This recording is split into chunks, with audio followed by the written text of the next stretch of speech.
Good afternoon and welcome. I'm Kim Hunter-Reid, Commissioner of Higher Education. We really want to thank you for joining us for this Higher Ed Climate Action Task Force Listening Session 3.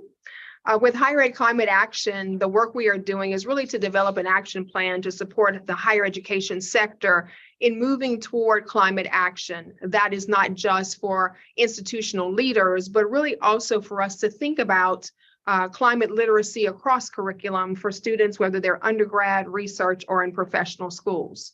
So over the next year, we will be learning from many stakeholders about the importance of this work, and we're excited to welcome you to this third listening session today. And I'm Mildred García. Thank you so much for joining us. I am president of AASCU, the American Association of State Colleges and Universities. We have a fantastic panel to help us understand what higher education can do to incorporate climate learning opportunities for all students. We are joined today by Dean Ben Holton of Cornell University, as well as Dr. Beverly Wright from Dillard University, and Executive Director of the Deep South Center for Environmental Justice. Also, Chancellor Kristen Esterberg of University of Washington, BAA,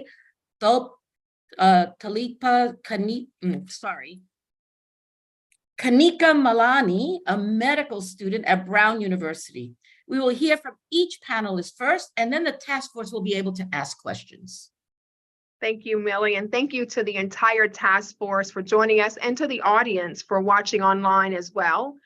We're very excited, as Millie has mentioned, about the presentations and the opportunity to really engage with these experts. So we'll begin with Dean Ben Holton, who will give an overview of his cross-disciplinary work to help people and particular systems understand our climate future and how to better translate research into climate solutions. Ben? Great. Thank you, Dr. Reid. Well, it's terrific to have this chance to address the panel.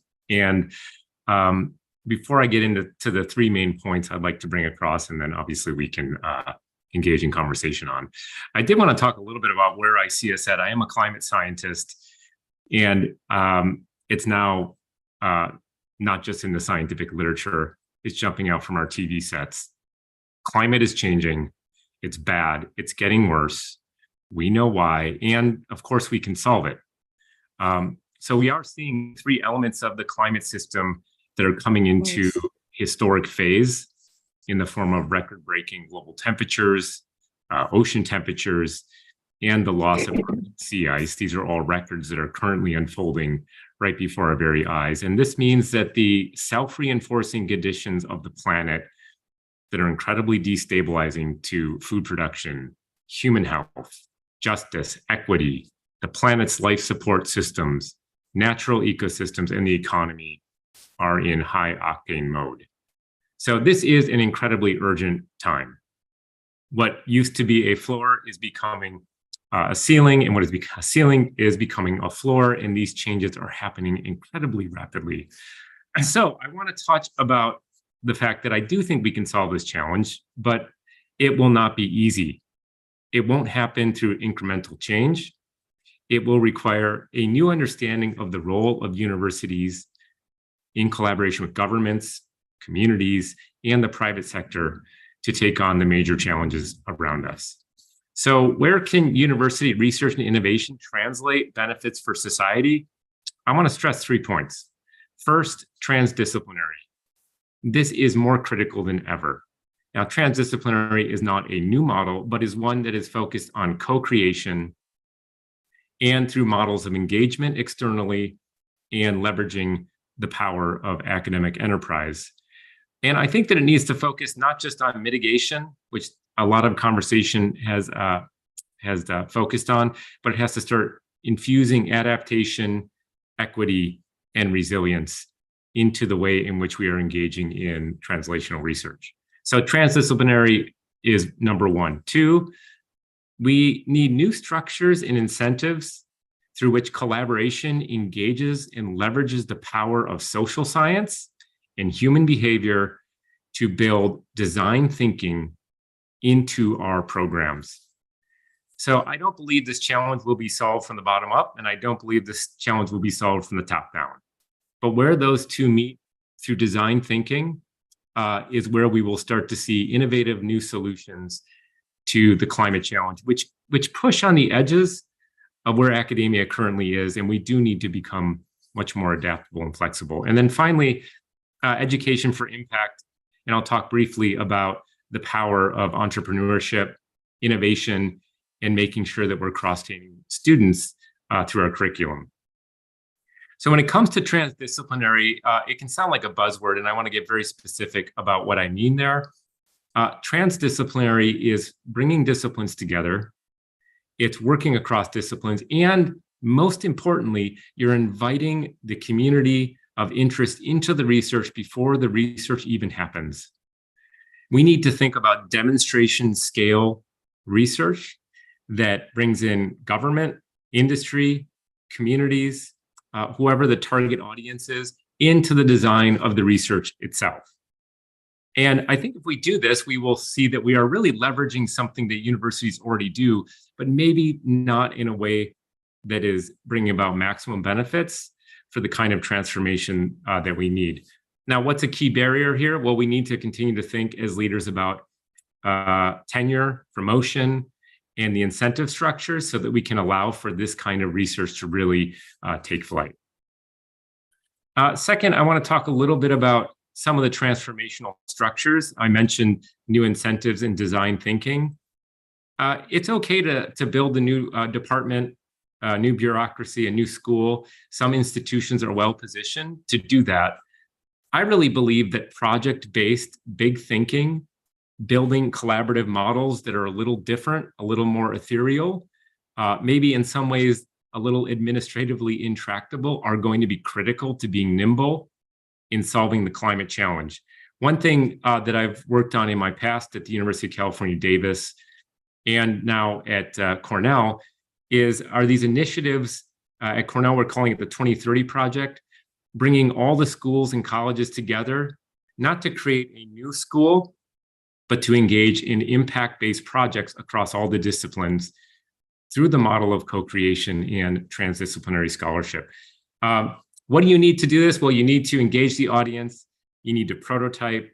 I've worked with experts in design thinking to build out collaboration. There are experts who know how to get folks motivated and bring ideas together. And it needs to also, in our case, bring about an ensemble of big ideas where faculty come together with external experts and they kind of say, these are the 5 or 6 big ideas we're going to focus on. And finally, I just want to briefly touch on this sort of education for all or education for impact. Project-based learning in all disciplines is going to be critical to understand how we can train our students in their subject matter so that it brings about transformational change on the climate challenge. They are the key to the future. That's where we get infinite return on investment. And we need to make sure we're focusing on internships, entrepreneurship, and research for impact, along with community engagement with our students. So that's it for me. I guess the take home for now is that climate is a grand challenge. It's not just about emissions or carbon removal.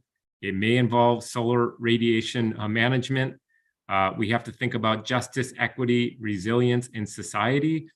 And as a result, we need to create new systems, new models, and new structures in universities that are focused on transdisciplinary, human-centered collaboration and human-centered design, so we can create new structures, and climate education for all that brings about the best of innovation, entrepreneurships for our students. Thank you. Thank you so much, Dean Holton. I appreciate that. And it's a great jumping off point with your justice and equity discussion to call on Dr.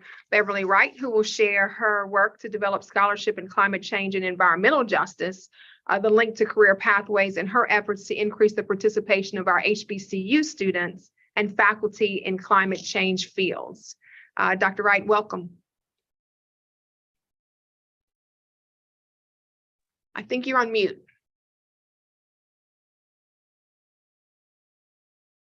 Thank you. There you go. It's a pleasure to be here. And thank you for that introduction. One correction, I'm no longer at Dillard University. I'm now a standalone. So I was there for 10 years. And in 2017, I'm no longer at Dillard. But I needed to give a little background on the work that I do, why I do it, and how I do it.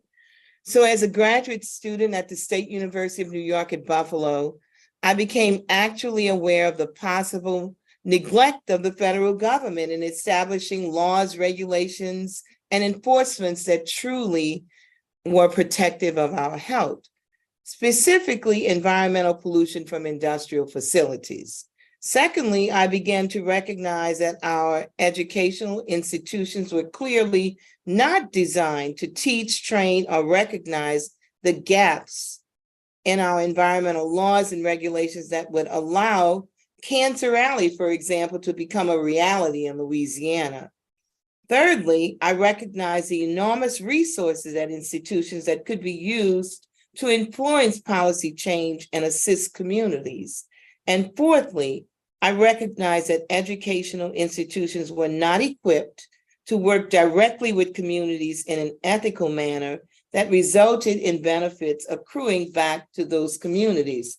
It was, however, great for getting tenure, and I did get tenure.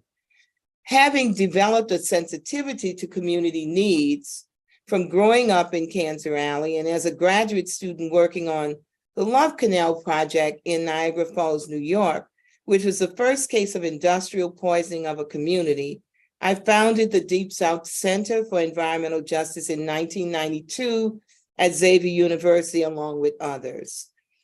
In that capacity, I developed a communiversity model, which established ground rules for working with communities, a process that involved determining and only working on community-driven research projects, including community involvement and training. Secondly, recognizing the need to bring students into this experience, we thereby established the HBCU Climate Change Consortium, from which grew the establishment of the HBCU Climate Change Conference, bringing students, faculties, and environmental justice and climate impacted communities together to consult on means for improving their quality of life and influencing research topics and career pathways. Later recognizing that these impacted communities were also completely left out of the workforce and were not benefiting from the billions of dollars the federal government was using to clean up these formerly contaminated facilities, we established the HBCU CBO Environmental Career Worker Training Program with a competitive grant from the National Institute of Environmental Health Sciences that we have run for 33 years. The three major components of the work that we do include conducting research and policy studies to direct change and build the decision-making process in a way that communities are involved.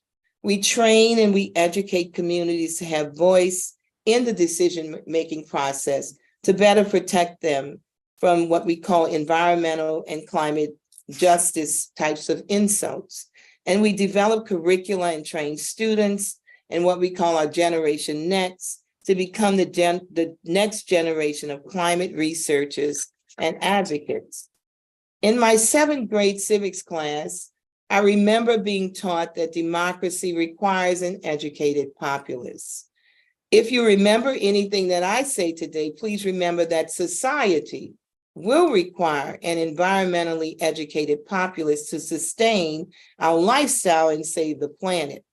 That will mean that equity and justice should become a natural component of all curricula, and that we should train a workforce for an equitable transition to a renewable economy. The understanding that we are one on this planet is critical for saving all of us, and our educational institutions must be at the forefront of this transition to this new economy. Thank you. Thank you so much, Dr. Wright. Great information for us to ponder as we think about this work. And I like the communiversity term as well. Really appreciate that. Let's move forward to hear from Chancellor Kristen Estenberg, She'll talk about UW Bothel's culture of interdisciplinary courses, joint appointments, community partnerships, and the approach to supporting faculty and facility teams on campus. So welcome, Chancellor. Great, thank you. And I'm really delighted to be here this afternoon to talk about the University of Washington Bothel's interdisciplinary approach to sustainability. And I want to start with some context because the way in which our campus was founded really shaped our ability to do interdisciplinary work. We were originally established in 1990 as an upper level transfer institution to provide greater access to a UW degree. And our first degrees were actually in interdisciplinary arts and sciences. We were only approved to give 4-year degrees in 2005. And while we do provide a full range of academic programs, many of them still have an interdisciplinary focus, as was our founding. Now, we were originally focused in a little office park in Bothell, which is about 14 miles from the main campus in Seattle. And in 2000, we started operation on our current 128-acre campus, which we share with a community college, a Cascadia College, which allows, again, greater access for our programs. The development of the campus itself is interesting. The earliest known settlers in Bothell were the Willow people, part of the Duwamish tribe, who were pushed out by settlers in the mid-1800s. And by the late 1800s, the loggers had cut down really all the old growth forest where our campus now sits. And they channelized and straightened the North Creek, which runs through our campus all the way to Lake Washington. A series of locks in Seattle lowered the water levels, which dried out those many areas, including the floodplain, the 58-acre floodplain on which the campus now sits. And for about 80 or 90 years, that site was actually a cattle ranch up until the 1990s. When the state bought that land for the UW Bothell campus, they required that 10 acres of the property be restored to its original wetland. We decided that instead of restoring 10 acres, we were going to restore all 58 acres. And this was one of the largest and most successful wetland restoration projects in the state of Washington. So really from our very founding, we have been thinking about sustainability from an interdisciplinary approach. And this really shapes not just our academic programs, but how we think about managing our facilities, our grounds, transportation to our campus, and the opportunities for research and teaching. You can see this in the kinds of programs that we offer, not just traditional or what I think of as more traditional environmental studies major, but in our conservation and restoration major, which actually focuses on how do you restore areas that have become degraded or devitalized. And the wetlands have really enabled faculty and students to develop some pretty extraordinary interdisciplinary research programs.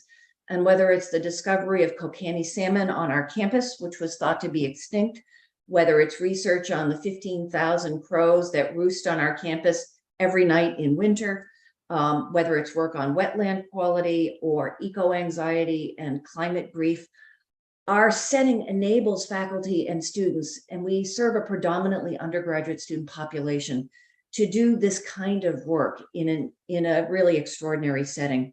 In fact, it was faculty work that led us to become a Bee Campus USA, a pollinator-friendly campus, a little bit more than a decade ago.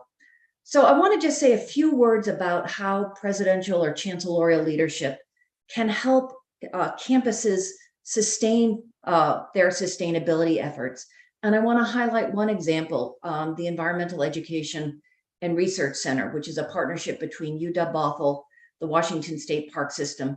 And it was established by faculty members working with partners in the state park system and community advocates who are, again, working on sustainability efforts in our region. This Environmental Research Center is located a few miles from campus, and it offers programs for youth and family, especially youth who have not historically had access to environmental programs. It provides opportunities for undergraduate student research, for faculty research, and research with our community. Why I want to focus on this was it began with a 3.5-year investment from the Chancellor's Investment Fund to support the initial programming and the infrastructure. And I think this is really critical when I think about takeaways. One of the things that presidents and chancellors can do is provide funding so that centers like this can get on their feet and find more permanent sources of funding. We worked with our government relations staff to get some federal dollars for this program. And so we've tried to provide kind of an incubation space so that the EERC will be successful over time. So when I think about what chancellors and presidents can do, clearly we can focus on policy, we can focus on providing funding streams, we can provide the structures that allow faculty and staff and undergraduate students to do the important work that they need to do. And especially in a predominantly undergraduate institution, we have to protect faculty time carefully, because work with undergraduate student research is very laborious. Community engaged research takes more time than other forms of research. And so when we think about tenure and promotion practices as presidents and chancellors, we need to make sure that our faculty will be successful if they engage in this sort of research. So that would be my main takeaway. If we focus on policy and focus on providing the support and infrastructure that allow faculty, staff, and students to do that very important interdisciplinary work. Thanks. Thank you so much, Chancellor. All right, we have one more panelist. We're very happy to have Kanika Malani with us. She is a medical student at Brown University, and we'll talk a bit about student perspective of how teaching climate impact is critical for equitable health outcomes and how that goal has shaped the medical students for a sustainable future and the Planetary Health Report Card Initiative. Welcome. Thank you, Dr. Reed. Hi, everyone. My name is Kanika Malani. I'm a medical student at Brown, and I'm also pursuing a master's in population medicine here. I wanted to start off by describing a case that I recently saw in our emergency department. We had a 32-year-old woman who presented to the ED on one of the hottest days of the year. It was 94 degrees out and it was really humid. And she came in because she could not breathe. We knew that this woman had a history of poorly controlled asthma, and she told us that she'd been unable to afford to keep her air conditioner running for extended periods of time, and that excess heat and humidity had triggered an asthma attack. So when I saw this patient, I knew we could treat her asthma attack, but I also knew that that wouldn't really solve the underlying problem, which was the extreme climate and how that's been impacting her health. And this is just one of many cases highlighting how climate change has and will continue to impact human health. With record-breaking temperatures, dangerously poor air quality, and environmental degradation, I have no doubt that we're going to continue to see patients coming in with health issues like asthma attacks, but also heat stroke, also heart attacks, also preterm births, all of these things related to underlying climate change. And that's what inspired me to consider the bigger question. How can we prepare future doctors to address the health impacts of climate change? At Brown, one of the ways that we tackled this question was implementing the Planetary Health Report Card. And that uses a metric-based tool to evaluate planetary health content in health professional schools. So essentially, this report card gives schools a grade, and no one, especially a medical school, wants anything below an A on their report card. But actually, the average grade for medical schools across the nation was a C. And that's really crazy to think about. But this type of metric, getting a grade, is what can push medical schools to act. And that's what happened at Brown. So we ended up founding a planetary health task force to reform our curriculum. We advocated to include topics like how hot weather increases the number of disease flare-ups in patients with neurological conditions like MS. We talked about how there are racial and socioeconomic disparities in exposure to air pollution that disadvantage communities of color and lead to increased rates of lung disease and adverse pregnancy outcomes. We incorporated teaching students how to take an environmental exposure history from their patients. We created a mandatory hospital waste training to do our part to reduce the billions of pounds of waste the US healthcare system produces each year. We also created new planetary health electives, including one that I TA'd entitled Global Environmental Change and Emerging Infectious Disease. We created planetary health-focused research funding opportunities, and we're still looking for ways to continue to improve our curriculum.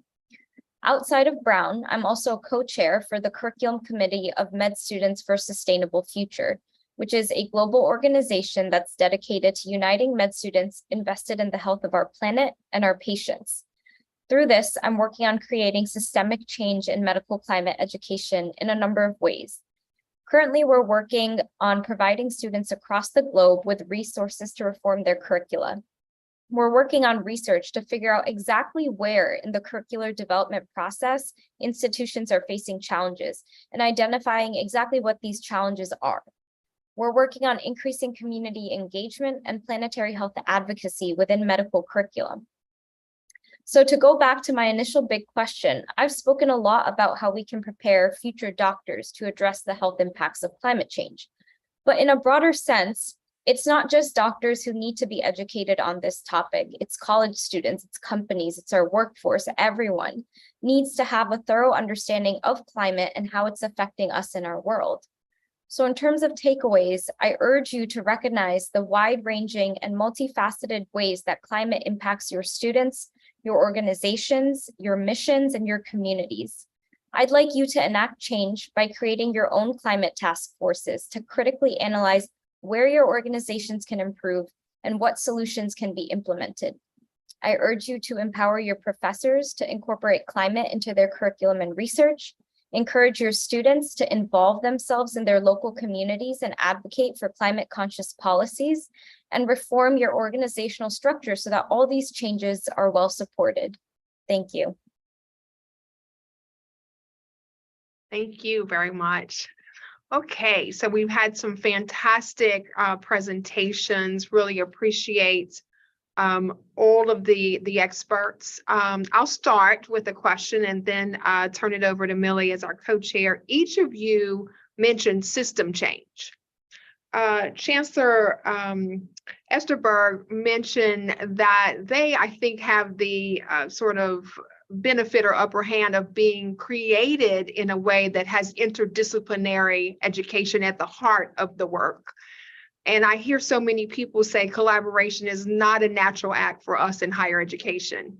So I'm curious about how do we get there when we see that system change is necessary, but interdisciplinary or systemic reform is not really a natural act for us or something that we're thinking about all the time. So I don't know, Chancellor, if you want to go first, but I welcome anyone to sort of speak to how do we get there, since each and every one of you talked about system change. I'm happy to jump in first. And I do think there are things that institutions can do to encourage interdisciplinary work. So for example, if we're looking at seed grants, again, at the institution level, we can provide grants for multidisciplinary teams of faculty working together. And that's one of the things that happened in the EERC. We were able to fund faculty from across the disciplines. At the same time, I think we really have to look hard at the reward systems, at tenure and promotion. And we really have to think hard about faculty members who have joint appointments and ensure that they don't end up working twice as hard for two separate departments. And I think that's something that we really need to work hard with faculty, faculty committees, faculty tenure and promotion committees, so that faculty members who are interested in being engaged in that kind of work aren't working twice as hard and burning out, or finding that they're not getting tenure or not getting promoted in the ways that matter. And I'd love to hear more from my colleagues on what their thoughts are on that. Thank you. Dr. Wright or Dean Holton? Well, I'm happy to offer a couple of comments. So I think it's a great point, and it comes up a lot. You know, I think some of it's true, and some of it is not necessarily the way that universities function, because I see faculty across all the disciplines coming together all the time, brainstorming on ideas. I think it's some of the structures of departments and the local cultures of departments can be prohibitive to driving broader collaboration. I think at Cornell, speaking where I am right now, it's a very interesting design. So in my college, I have 18 departments, and half of them are shared with 5 other colleges and schools. And that means that we are constantly engaging in conversations about faculty hiring, collaboration, what we're trying to do. With the 2030 project, we found that creating this bigger vision, the faculty naturally flow to these opportunities. So I think there are some barriers, but I think sometimes we're our own worst enemy because we go into it thinking, oh, people don't want to collaborate, they don't want to, when in fact they really do. And then it is our job. I think the chancellor makes a great point. You have to make sure that this follows through tenure and promotion. I mean, that is a critical. I would say if there's a big barrier, that's one I would see. Yes. So I don't know how much I can add to this conversation. I haven't been on faculty in a long time. I work directly with professors at HBCUs and what we call PWI institutions, because the things that we work on, the climate change and environmental justice, needs every discipline intact. And I have to tell you, I was really excited to hear Kanika talk about what doctors were doing, because for one thing, where we live, community members who have illnesses related to environmental exposure, they got no help from doctors. And when doctors did, in fact, identify an ailment as being related, for example, to a grain elevator, they would lose clout in their profession because they were actually going against the big petrochemical industries and so on. So as faculty members, especially faculty members trying to get tenure, it gets tough at every level. Being a person who received tenure, understanding the politics and trying to figure out who to work with. But I think in the end, what's missing is that ability to work with communities who really need your help and and that the research that you're doing is worthwhile, not just for tenure, but it can make a difference in the lives of people on the ground who are truly suffering. And climate change has just exacerbated all of the illnesses that people were already suffering from environmental exposure, which of course is the biggest drive for global warming. So it's just all really connected, and we work with everyone. I'm an environmental sociologist. I had to learn very quickly toxicology and epidemiology, risk assessment, which I hate, but I had to start working with all of these people to try to find solutions for some of the problems that were existing on the ground. And for me, in the end, it's all about building movements, building people movements to bring about change, to save this planet, and to make the lives of the people on the ground better, make our communities better, more climate resilient. All of this is necessary. And I have seen, and I tend to talk too long, I apologize, but I have seen universities involved in huge grants right now on decarbonizing industrial facilities. In fact, I'm involved in one of them. And I think that my being in this particular grant is different because I'm the only person that brought the voice of underserved communities into the room and what they need. And I think that's what's missing as well. More inclusion of communities who are hurting the worst from this climate crisis that we find ourselves in. And you can get tenure doing that work too, by the way. Great, thank you. I'll turn it to Millie. Thank you so much for those responses. And I am going exactly where Dr. Wright is. I'm sitting here thinking about these amazing presentations. And when I think about the new majority of the American students, the first generation, the low income, the students of color, and the adults, they have so much on their plate. They have jobs, they're working, they know about climate change, but they're also trying to get the degree. We also know that we have these amazing panelists, but our faculty members have not really been looking at how to incorporate climate change into their curriculum. Mm-hmm. So when you look at the new majority of America, which is critical for climate change and everything else, how do we involve our students that are the new majority with everything they have on their plate? They may get it in one class or not. How do we do that? And open it to all panelists.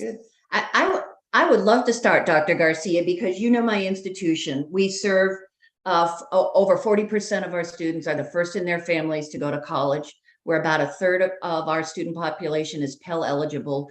We serve exactly that new majority. About 60% of our students identify as students of color.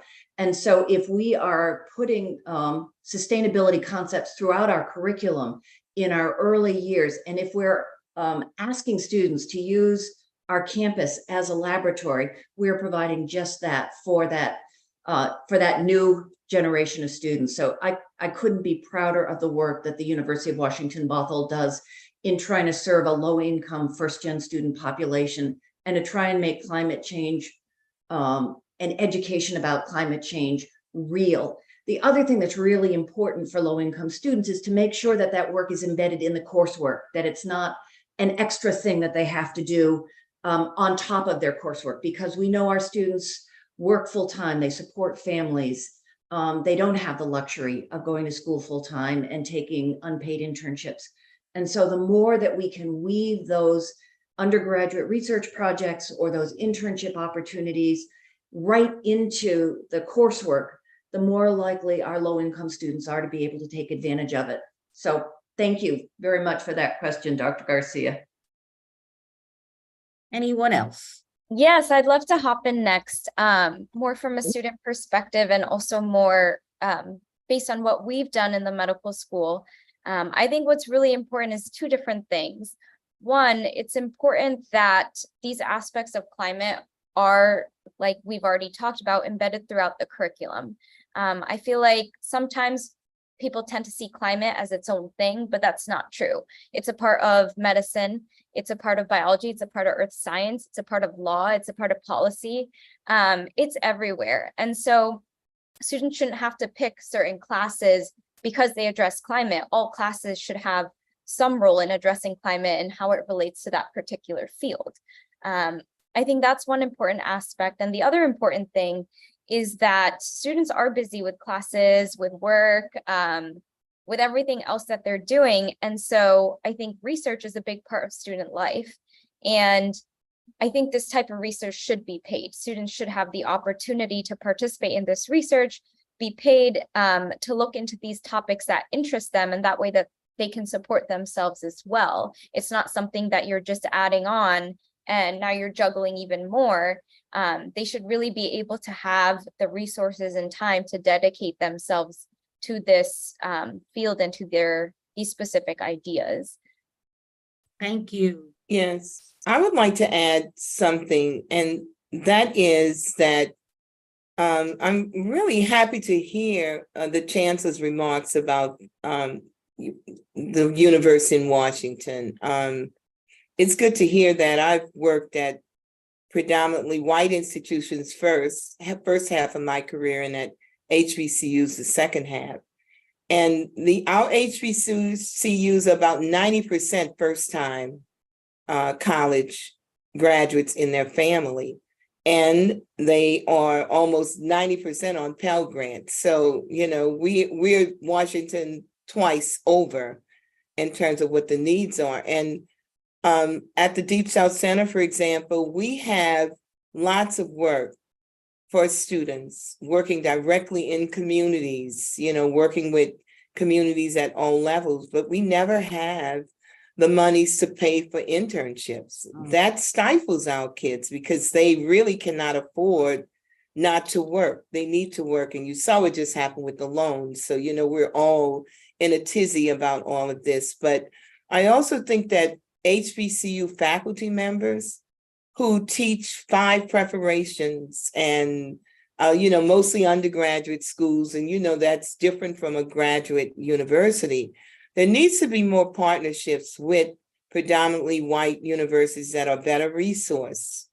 I think that the engagement would be enriching on both sides, and especially when we're trying to deal with this complex problem of climate change and its impacts. I think that there needs to be more cross-learning, cross-pollinating, more student visits. I think Spelman University is probably one of the few schools that I know where absolutely they have a relationship with Stanford, Yale, and Harvard, where their students can do at least one semester, no additional costs, at one of the PWIs, which is certainly a great experience, and vice versa. I think for solving this problem, the majority of the people who are affected by climate change are the parents and families of children who go to HBCUs. That is a fact because they're mostly African American and people of color, and they are the first to be harmed by climate change and the last to recover. So I see that cross-pollination being necessary, and centers like mine, who work almost exclusively with HBCUs, but also with a number of predominantly white institutions, like, for example, the University of Michigan, where one of the first EJ meetings began, with that close relationship that we have with white institutions that are really vested in environmental justice. I think more of that should happen as well with centers like mine. There aren't many of us, but there are a few of us out here. And that to solve this problem is going to be just so extremely difficult. And science is needed because we have fake science, as you know, pushing all kinds of things that will not reduce global warming and will not change the trajectory of global warming or change the lives of people who are suffering. In fact, it could make it worse. So we need more connectivity in that way. Well, thank you very much, Dean Holton. Before I open it up for question, did you want to add anything? Well, I'm I don't have anything to add because everything they said just makes perfect sense to me. I mean, I think the last point, we recently launched a program with 1890 institutions around climate resilience, justice, and the need to feed people using sustainable practices. And that's bringing around 18 scholars per year to Cornell. It's not enough, but those are the kind of programs that need to be replicated substantially in order to do just what Dr. Wright was talking about. Thank you so much. Well, I see Natalie has a question that's very similar to Dr. Wright. Natalie, would you like to speak up on your question? And you can unmute yourself. Hey, I hope I'm not making too much noise, but hello. Nice to meet you all. Thank you so much for this amazing panel. So I said like my question might be about a bit controversial, but I think it's the same as everyone. But today I read on the New York Times, they had published this article surrounding like how low-income students are less fortunate and like going to like these like Ivy Leagues and like higher institutions and such. And so I learned that like higher income students have like the better, like a priority to go, I guess. And so, wait, let me read my question. Okay, so since other schools don't have as many resources as these schools do, like how do low-income students access these opportunities as well? And like what are higher institutions doing to help low-income students in accessing their opportunities, like kind of the like environmental research centers and things like that might not be accessible for low-income students. And I was talking about how I live in Miami and we have been suffering with a heat advisory warning for more than a week. And there's like record-hitting temperatures compared to like other years. And today we have like 107 degrees here, so it's like really hot. So most of like the students here don't have access to like learn more about it. Like there's not enough like opportunities or like internships or education surrounding that, especially like I feel like community colleges, like we don't really have it as much. So I just want to know like what we can do to like kind of have access to these opportunities as well. Thank you, Natalie. You're coming off a little raspy, but I hear that you're asking about under-resourced institutions that are not only HBCUs across the country to make this happen on our campuses. So we'll open it up to the panel.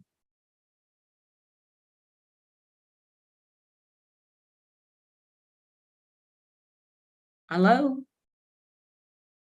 I think she also specifically asked about community colleges too. I don't know if you all could hear her question, but I was having difficulty hearing. Yeah. So she's saying about how can low-income students in community colleges, under-resourced institutions sort of integrate this work. Mm-hmm. Any thought? I do think if I can touch on one point here, because I think there were some specific points that were really critical. How do we make sure that education is available to all students and not just available to those that come from the best economic conditions? And it has been a challenge. Universities have gotten more expensive.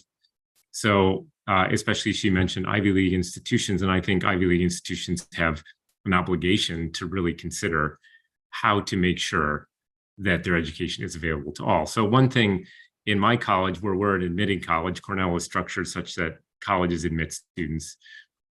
is that we are now 24% first generation, and that's been done through specific outreach and engagement and designing programs like those around climate justice or environmental justice that draw in students to our programs. And so that's one thing that we've really been focusing on. We have to do a lot more of that, but I do appreciate. So I have, I just want to make one point, and the young lady in the chat, I wish you would contact my organization, the Deep South Center for Environmental Justice, because we do work in Miami. So we work directly with HBCUs and other predominantly white institutions to put in place training programs that deal specifically with responding to climate change, specific heat, which is one we're really working on now.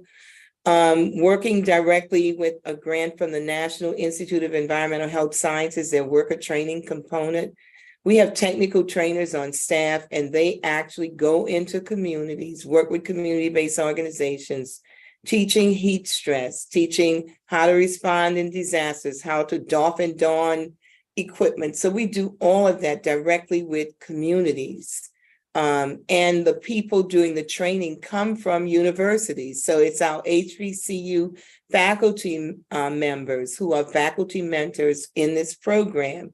And right now we're working in 22 states. In fact, we're even in Washington State at this point, Chancellor. So I really would like to connect with you so we could talk more about this, to see if with the small resources that we have, we can still maybe expand some of our services to your community, and find out, what the universities in Miami are doing. You know, you have Florida A&M that we work with, but you also have the predominantly white universities there who are amenable to having discussions about helping communities. So I'd love to talk with you more about that. Thank you, Dr. Wright. I see Charity has a question. Please unmute yourself. Yes. Hi, everyone. I learned so much. Kanika, I really love all the work you do, and just wanted to express that before I get into my question. But I'm an undergrad at Columbia, and now currently doing research at Harvard Forest, kind of working with the local tribe here in Western Mass.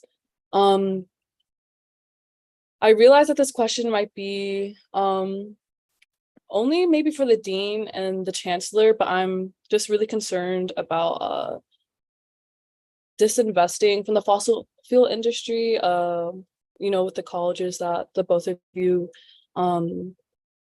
are a part of.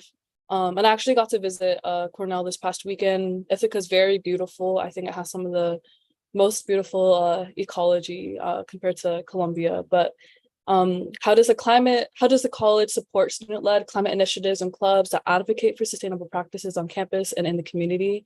And I know I didn't type this in, but like another question is, how are you kind of addressing student mental health on campus? I think mental health is also, it intersects with kind of what's happening with the climate crisis, but it's also rooted in climate justice. But yeah, those are just my two questions, and they're open for any of the panelists to answer.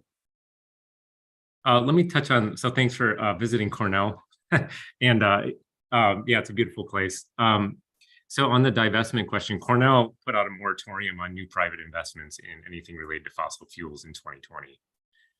Cornell also has an aggressive plan to become carbon neutral by 2035, and recently launched the Cornell Borehole Observatory Project, which is seeking out the power of deep source heat to maybe in the next 10 to 15 years heat all the buildings on campus and offer cooling resources. So I think from that perspective, just addressing that part of what you mentioned, I think we have made great progress, and I think all universities really need to consider this in their investment strategy. I can maybe speak a little bit about the University of Washington. We're actually a tri-campus system. So there are 3 campuses, all under the authority of one Board of Regents. And the Board of Regents has been working very hard with student activist groups on a plan for divestment from fossil fuels, and in fact have created a fairly aggressive plan. I think the challenge for older campuses, not necessarily Bothell's, is that so much of our heating, when you look at the resources that campuses use, and I'll speak about the Seattle campus, because they are such an old campus and so large, their energy systems are very inefficient. And so major investments are going to be needed to make the Seattle campus more climate friendly. On the other hand, on my relatively new campus, we are able to, from the very beginning, put in place all kinds of energy saving options. So I think we've got to recognize that the age of the campus and the size of the campus has a great impact on the carbon footprint and what can be done.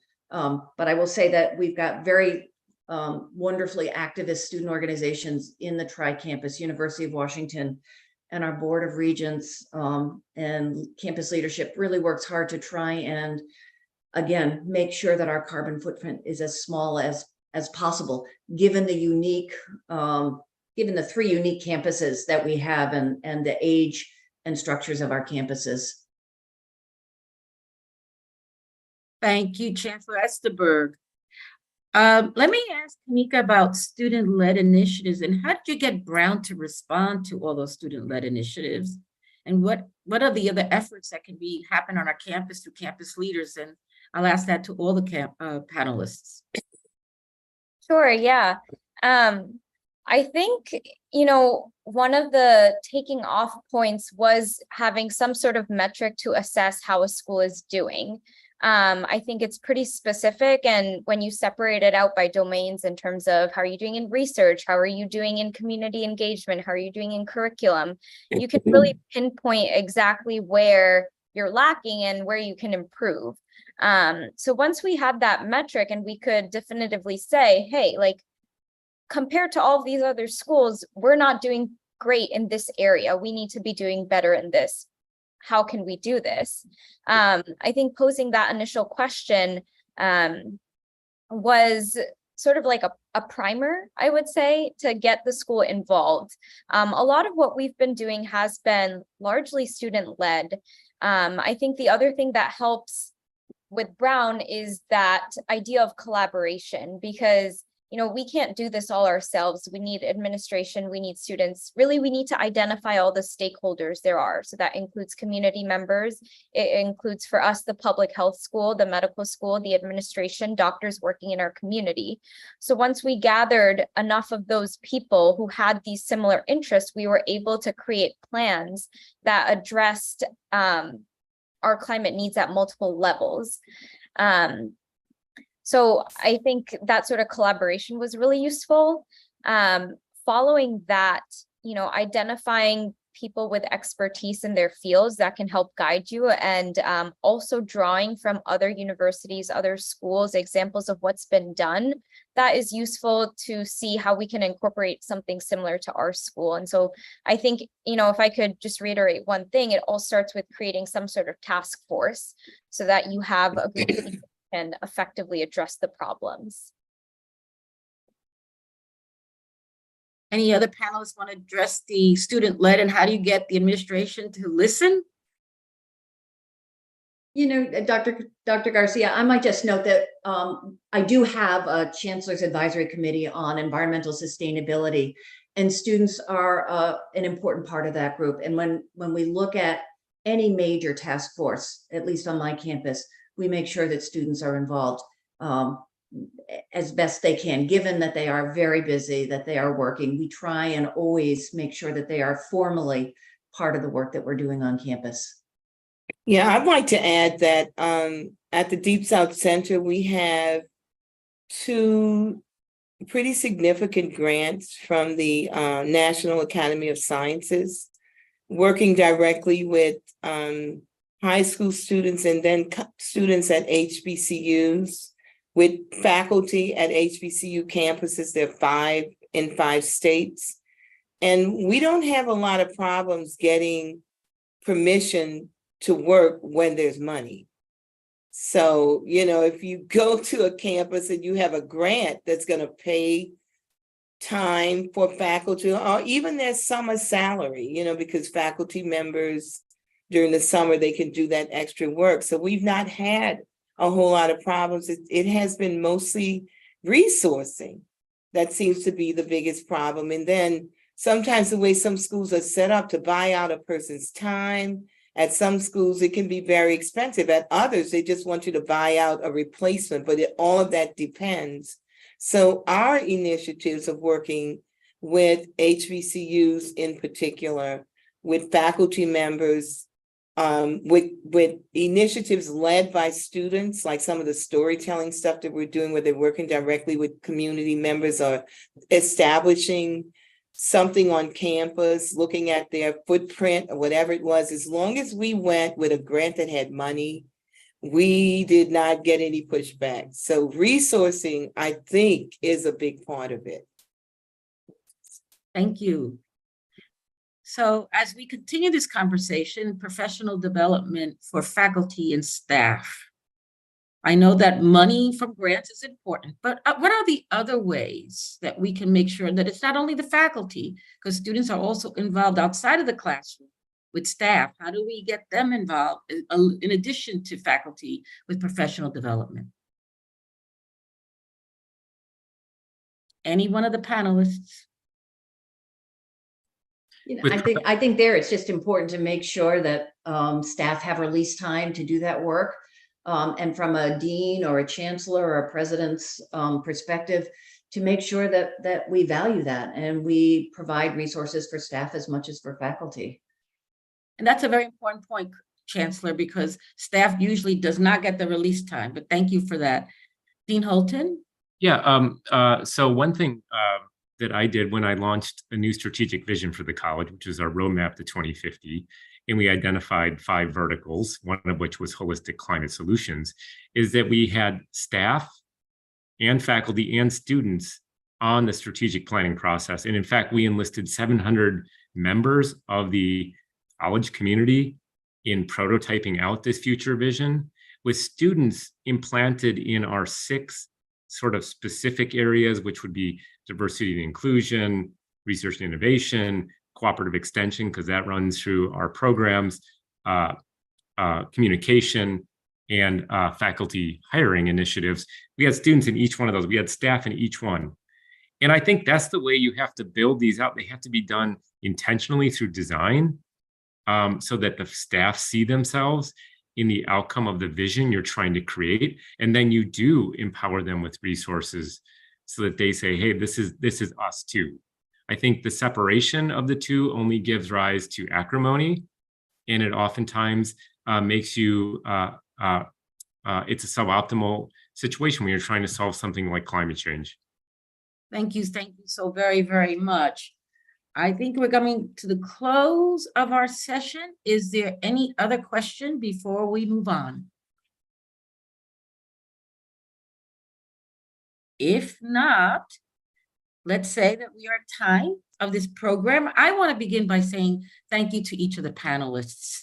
They have been amazing presentations. They're impactful. We have takeaways for everybody to take away to their campuses, no matter where you work. May you be a faculty member, a student, a community leader, a president, or a chancellor. So thank you very, very much. I do hope we take up the invitation to connect with these panelists and make sure you get information to help you in your states. I also want to thank so much for everyone for the excellent conversation, for the questions. And now I'll pass the mic over to Kim to end the session and tell you about our next one, which you cannot miss because it's going to be just as impactful. Kim, it's all yours. Well, thank you, Millie. And I want to also ditto your appreciation for this phenomenal panel and the information they have shared. So relevant to the discussion. And of course, we always appreciate that student-focused discussion as well. So to everyone, thank you for joining us for this 3rd listening session of the Higher Education Climate Action Task Force. As Millie mentioned, we do have yet another listening session coming up in our series. It will be on September 21st, 1 p.m. Eastern Time. You'll hear from speakers who will tell us about the climate-related systemic risk to higher education.